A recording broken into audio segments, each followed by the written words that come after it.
అయితే మైనాడు ఒక్కసారిగా సంవత్సరం పైకి వచ్చారు. పైకి రాగానే అది బంగారు పడకూడదు. ఎన్నో వేల కోట్ల సూర్యులు ఒక్కసారి వెలిగితే ఎలా ఉంటుందో అంత తేజస్సు వచ్చేసి స్వామివారికి నేను వెళ్తున్నటువంటి నా కార్యానికి ఏదో అడ్డంకుగా వస్తున్న ముందు మధ్యలో ఉందని చెప్పి ఆయన దాన్ని ఏం చేయలేదు. ఆయన ఇలా హృదయంతో ఒక్కసారి తాకాడు. ఆ తాకేసరికి ఒక చిన్న రేడు నీళ్ళతో పడితే ఎలా మునిగిపోతుందో అలా మొత్తం అంత పెద్ద మైనాకుడు అంత పర్వతం మునిగిపోయింది సముద్రం. అప్పుడు మళ్ళా మైనాకుడు తన పర్వతం మీద మానవ రూపంలో వచ్చి మళ్ళా స్వామివారిని పిలుస్తున్నాడు. వానరోత్తమ ఒకసారి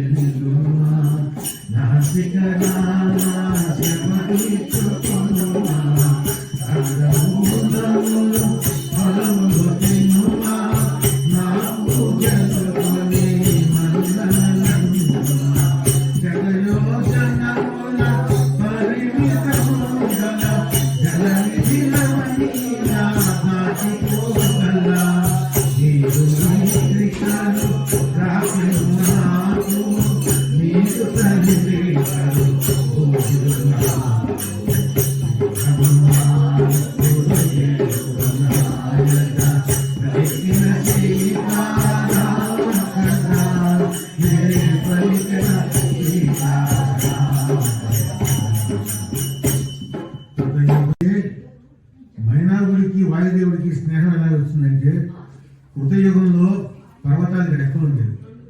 అవి ఎగిరి ఏ ప్రదేశం వస్తే ఆ ప్రదేశం చోట దిగిపోయింది. అది దిగడంతో ఏమైపోయిందంటే అక్కడ ఉన్నటువంటి జీవులు మనుషులు అన్నీ నశించిపోయాయి. అందుకని అందరూ వెళ్ళి ఇంద్రుడిని ప్రార్థిస్తే ఇంద్రుడు వజ్రాయుధం తీసుకొని ఆ రెక్కలన్నీ ఒక్కొక్క పర్వతానికి రెక్కలు తీసుకుంటూ వచ్చేసాడు. అయితే ఆ సమయంలో మైనాకుడు వాయుదేవుడు ప్రార్థిస్తే వాయుదేవుడు వేవేగంగా తీసుకొచ్చి సముద్రంలో దాచిపెట్టాడు. ఆ విధంగా మీ తండ్రికి నేను కొడుకుని ఉన్నాను, మీ తండ్రి స్నేహితుడిని నేను, ఆయన పుణ్యమాన్ని నా రెక్కలు కాపాడుకోగలిగాను నేను. కాబట్టి ఒక్కసారి నేను ఇచ్చి ఆతిథ్యం తీసుకొని మీ కార్యాన్ని సాగించుకొని చెప్పాను. అయితే స్వామివారి సంకల్ప బలం చూడండి ఎట్లా చెప్పారంటే, నేను రామకార్యం మీద వెళుతున్నాను, ఆ కార్యం అయ్యే వరకు ఎక్కడ ఆగను నేను, మీరు ఆతిథ్యం స్వీకరించినట్టే నేను. అయితే మళ్ళా రామకార్యం అయిన తర్వాత వచ్చి తల్లి జానకి మాత జాడ తెలుసుకొని తండ్రిని నేను విన్నవించిన తర్వాత మళ్ళా వచ్చి నేను ఆతిథ్యం స్వీకరిస్తానని చెప్పి స్వామివారి ప్రయాణం సాగిస్తారు. ఇంకా మధ్యలో సుగ్రీవుడు చెప్తాడు, హనుమా నువ్వు వెళ్ళేటువంటి మార్గంలో ఎన్నో రకాలైనటువంటి జీవులు ఉంటాయి, రకరకాలైన జీవులు, ఎన్నో రకాల రాక్షసులు ఉంటారు, ఎన్నో రకాల సూచనలు ఉంటారు. కాబట్టి వీళ్ళందరినీ చాలా సూక్ష్మంగా గ్రహించి నువ్వు ముందుకు సాగాలి అని చెప్పి సుగ్రీవుడు చెబుతాడు. అందుకని అలా వెళుతున్నటువంటి ఆంజనేయ స్వామిని స్వామివారిని అందరూ దేవతలంతా కలిసి ఏం చేశారంటే ఒక ఉపాయం ఆలోచించారు. అసలు ఆంజనేయ స్వామి వారి బలం అయితే తెలుసు మనకి, కానీ వెళుతున్నది మాయోపేతమైనటువంటి లంక, మాయతో కూడినంత.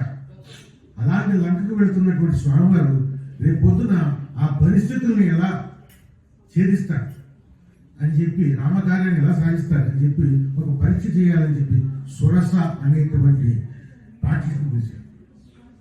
సముద్రంలో ఉన్నారు. అయితే నాగమాత సురస.